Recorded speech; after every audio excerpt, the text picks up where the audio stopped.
کہاں ہو بھائی؟ جنید درانی فوراً اس کی جانب متوجہ ہوا۔ یار ڈاکٹر کے ساتھ نینا کا کیس ڈسکس کر رہا تھا۔ نرم سی مسکراہٹ اس کی جانب اچھالتے ہوئے سنجیدگی سے گویا ہوا۔ کیا کہا ڈاکٹر نے؟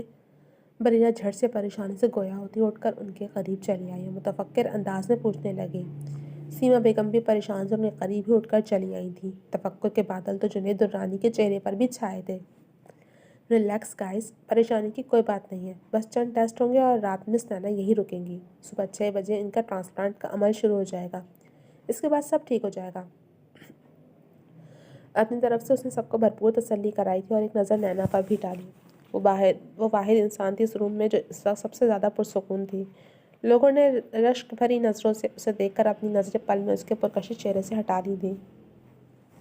نول، بریرہ کی اچانک پرجوش آواز پر سب کی نظریں ایک ساتھ سامنے کی جانب اٹھی تھیں، جہاں ایک خوبصورت نوجوان کھلے دروازے سے بریرہ کی جانب چلا آ رہا تھا، لیکن بریرہ پہلے ہی دوڑ کر اس کے پاس پہنچتی اس کا بازو کوہنی سے تھام چکی تھی۔ تم اچانک چلے گئے اور یوں اچانک آ بھی گئے، سچ میں مجھے یہاں تمہیں دیکھ کر بہت خوشی ہو رہی ہے۔ اس کے بے ساختہ کھنکتے لہجے اور چمکتے چہرے سے اس کی خوشی کا اندازہ بخوبی کیا جا سکتا تھا، جبکہ دوسری طرف جنید درانی کو اپنی بیوی کی اتنی بے تکلفی ذرا بھی ہضم نہیں ہوئی تھی۔ اس کے چہرے کے عضلات کھنچ سے گئے تھے۔ بے شک سامنے کھڑا وہ نول نامی شخص بلا کا ہینڈسم تھا۔ اسے گولڈن بال اور کلین شیو، گڈ لک، لمبا چوڑا سراپا بلا کا شاندار تھا۔ اس کی ڈریسنگ سینس بھی کمال کی تھی۔ بلیک جینس پر بلیک شرٹ اور اس پر بلیک کی جیکٹ پہنے وہ کسی بھی لڑکی کو متاثر کرنے کی بھرپور صلاحیت رکھتا تھا، خاص کر اس کی ہیزل آنکھیں جن میں گویا ستارے ٹمٹما رہے تھے۔ میں تمہارے گھر گیا تو ساتھ والی آنٹی نے مجھے بتایا کہ تم سب ہاسپٹل میں ہو، بس میں تمہیں اور نینا کو سرپرائز کرنے چلا آیا۔ اپنے عزیز شوق انداز میں تیز تیز بولتا وہ اس کا ہاتھ تھپتھپا کر سیما بیگم کی جانب بڑھا تو جنید درانی نے بمشکل اپنی مٹھیاں بھینچ کر اندر اٹھ رہے ابال کو روکا۔ وہ کس حق سے اس کی بیوی کو چھو رہا تھا؟ کیسی ہیں آنٹی آپ؟ ان کے شولڈر کے گرد بازو پھیلائے اس نے ان کا سر چوما تھا۔ تھوڑی ہی دیر میں وہ دونوں جان چکے تھے کہ ان کی زندگی میں اس شخص کا کافی مقام تھا جو ان دونوں کے لیے ہی فکر مندی کا باعث بن رہا تھا۔ میں ٹھیک ہوں، تم سناؤ کیسے ہو؟ نول کی خیریت مطلوب کرنے پر جواباً وہ اس کے شانوں پر ہاتھ پھیرتے اس کا ماتھا چوم گئی تھی۔ اس محبت کے مظاہر پر ان دونوں نے ہی بے چینی سے پہلو بدلا تھا۔ دیکھ لیں پھر، میں ہمیشہ کی طرح ہینڈسم ہوں۔ اپنی بات کا مزہ لیتے اس نے ایک خوشگوار کہکا لگایا تو وہ تینوں خواتین اس کے ساتھ دینے کو خود بھی خوبصورتی سے مسکراتی تھیں۔ میں تو ہمیشہ سے یہی کہتی ہوں، دنیا کے ٹاپ 10 ہینڈسم بوائز میں آپ کا شمار ہوتا ہے۔ نینا کے شوق بھرے انداز پر لوگر نے ایک جھٹکے سے اپنی گردن گھما کر ایک نظر نینا کے خوشی سے دمکتے چہرے پر ڈالی اور دوسری چلچلاتی نظر نول پر ڈالی ہی تھی کہ اس کے تاثرات دیکھ لوگر ایک دم الرٹ ہوا اور جیسے نول لپک کر نینا سے ملنے اس کی جانب بڑھا، اس کے ارادے جان لوگر جھٹ نول اور نینا کے بیچ چلا آیا۔ آپ کی تعریف؟ نول نے جٹ اسپیڈ بریک لگا کر اس شخص کو سر سے پیر تک دیکھا تھا جس کے تاثرات اس کے لیے کچھ سر سے محسوس ہو رہے تھے۔ یہ لوگر ہیں، بریرہ کے ہسبینڈ کے دوست۔ سیما بیگم کے خوشگوار انداز سے تعارف کروانے پر نول کو کرنٹ چھو کر گزرا تھا۔ ہوٹ؟ اس کا ریئیکشن بے ساختہ ہی حیران کن ہوا تھا، جبکہ اتنی دیر سے لاوے کی طرح پکتے جنید درانی کے اعصاب پر سیما بیگم کے الفاظ نے گویا ٹھنڈے پانی کے چھینٹے مار دیے تھے۔ میری پیاری سی بیوی کچھ پریشان سی لگ رہی ہے۔ بے خیالی میں بالوں میں برش چلاتی پریزے کو احسن نے پیچھے سے آ کر باہوں میں بھرا تو وہ چونک کر آئینے میں اس کا عکس دیکھتے پھیکا سا مسکرائی۔ کیا سوچ کر پریشان ہو رہی ہو؟ اس پر گرفت مضبوط کیے اس نے مزید اسے خود میں سمویا اور جھک کر اسے گال سے گال ملا کر آئینے میں ہی اس کی آنکھوں میں جھانکنے لگا۔ ممی نے کس مقصد کے لیے اپنی ناراضگی ختم کی ہے؟ اس نے دماغ میں چلتے خیال کو اس کے سامنے ظاہر کیا تو احسن کے چہرے پہ بڑی محظوظ کن مسکراہٹ چھلکی تھی۔ میری بھولی بیگم، یہ آئیڈیا یقیناً عزت مآب عطیہ درانی میڈم کا ہے۔ دماغ چلانے میں ان کا کوئی ثانی نہیں ہے۔ تمہاری ممی کی سوچ کی اڑان وہاں تک نہیں جاتی جہاں وہ اور ان کی سوچ پہنچتی ہے۔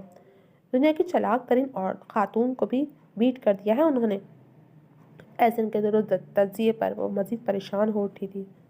احسن، میرا دل بہت گھبرا رہا ہے، آخر اب کیا مقصد ہو سکتا ہے ان کا؟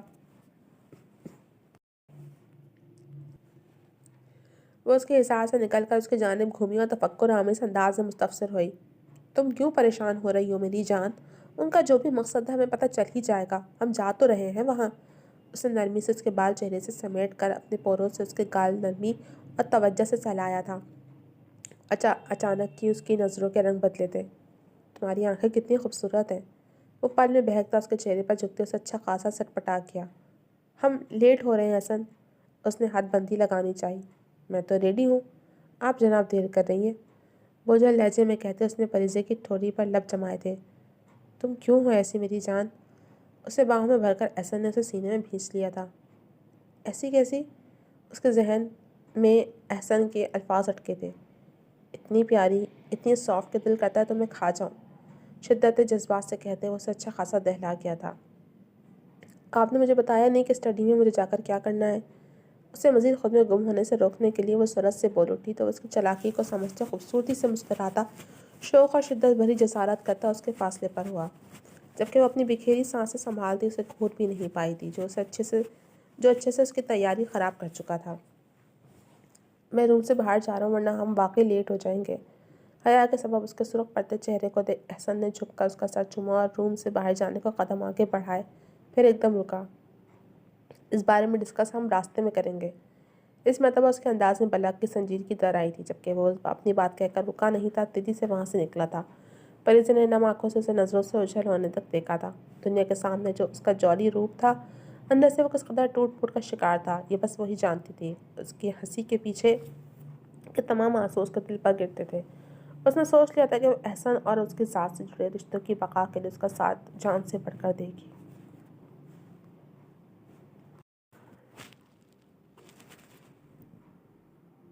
2 گھنٹے میٹنگ میں دماغ کھپانے کے بعد وہ روم میں آ کر بیٹھا ہی تھا کہ جرمن چلا آیا۔ سر پاکی میم کی کال آئی تھی۔ اس کی سنجیدگی سے اطلاع دینے پر وہ ایک دم سیدھا ہو کر بیٹھا تھا۔ کوئی ضروری بات تھی تو مجھے کال ٹرانسفر کر دیتے۔ چیئرمین کی جانب سے بڑھایا گیا اپنا فون لے کر وہ پریشانی سے گویا ہوا۔ میں نے کہا تھا لیکن انہوں نے انکار کر دیا۔ کہنے لگیں کہ بعد میں کال کروں گی۔ اسے تفصیل سے آگاہ کرتے ہوئے اس کے اگلے حکم کا منتظر ہوا۔ اچھا تم جاؤ، میں دیکھ لیتا ہوں۔ اسے بھیجنے کے بعد ابراز افغان نے پاکیزہ گل کو ویڈیو کال ملا دی تھی، جو دوسری ہی بیل پر ریسیو ہوئی تو ابراز افغان کی نظریں گویا اسکرین پر جم سی گئی تھیں۔ سرخ رنگ کے شارٹ فراک میں کھلے بالوں کے ساتھ وہ اپنی نیچرل لک میں بلا کی حسین لگ رہی تھی۔ ابراز افغان کی محویت نوٹ کرتے اس کے چہرے پر تیزی سے سرخی چھائی اور دوسرے ہی لمحے وہ اپنے سرخی مائع لبوں کا پاؤٹ بناتی اسے فلائنگ کس پاس کر گئی تو ابراز افغان نے اپنے دل پر ہاتھ رکھا اور کرسی پر پیچھے کی جانب گر سا گیا۔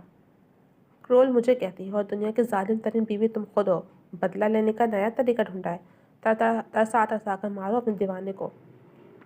بے خودی میں اس کی دلکش روپ کو آنکھوں میں بسائے شکوہ کے بغیر نہیں رہ سکا، جس کے جواب میں وہ بال جھٹک کر ایک ادا سے اپنی پلکیں جھپکا کر گویا ہوئی۔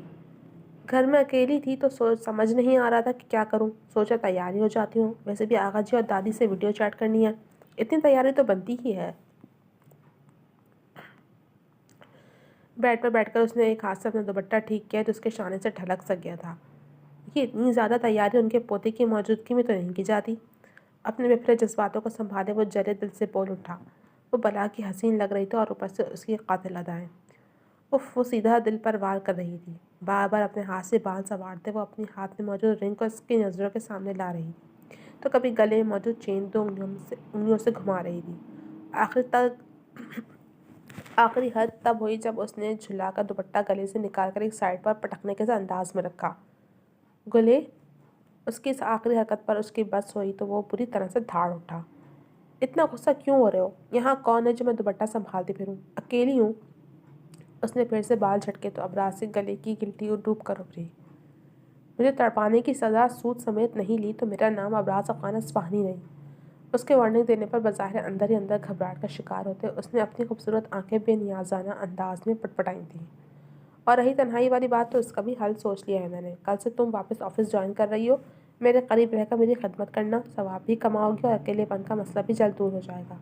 ویسے میں اس اکیلے پن کو بہت جلد اچھے سے دور کرنے والا ہوں۔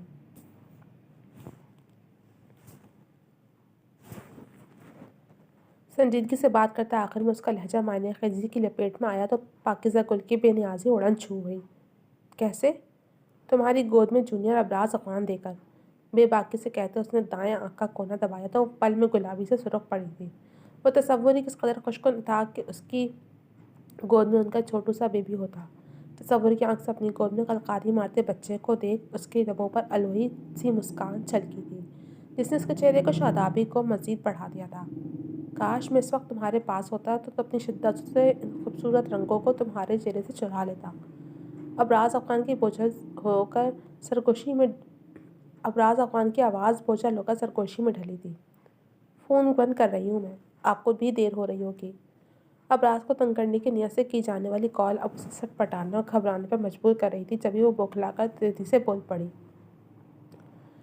وقت نے مہلت نہیں دی ورنہ میں اس کے لب و رخسار کے سبھی رنگ چرا لاتا۔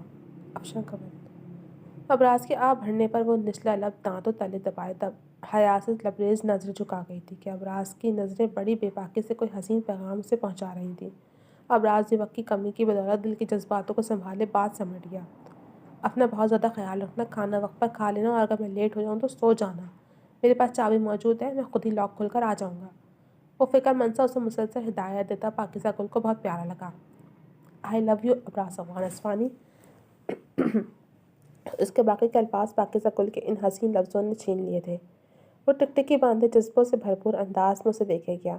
یہ وہ چہرہ تھا جسے وہ صبح شام بغیر پلک جھپکے بھی دیکھ سکتا تھا۔ جب تم نفرت کرتی تھیں تو دل سے شدت سے چاہتا تھا کہ کبھی تمہارے لبوں سے میں ان لفظوں کو بھی سن پاؤں، اور دیکھو ایک چاہنے والے کی چاہ قدرت نے کیسے پوری کر دی۔ تشکر کے احساس تلے ابراز کی آنکھیں بھیگ گئیں اور لہجہ بھاری ہوا تھا۔ ہم نے عشق میں آگ کا دریا پار کیا ہے، اب سکون ہمارا مقدر ٹھہرا۔ پیار سے اس کا چہرہ نہاتے پاکیزہ گل نے پورے دل سے یہ بات کہی تھی، لیکن وہ یہ نہیں جانتی تھی کہ ان کی جانب تیزی سے ایک طوفان بڑھ رہا ہے۔ وہ دونوں آنے والے وقت سے بے خبر ایک دوسرے کی محبت میں کھوئے ہوئے تھے۔ جی تو جناب، اب تک کے صرف اتنا ہی۔ کیسے لگے آپ کو یہ ایپیسوڈ؟ کمنٹ سیکشن میں اپنی رائے کا اظہار ضرور کیجیے گا۔ جلد ملیں گے اگلی ایپیسوڈ کے ساتھ، تب تک کے لیے اجازت دیجیے۔ اللہ حافظ۔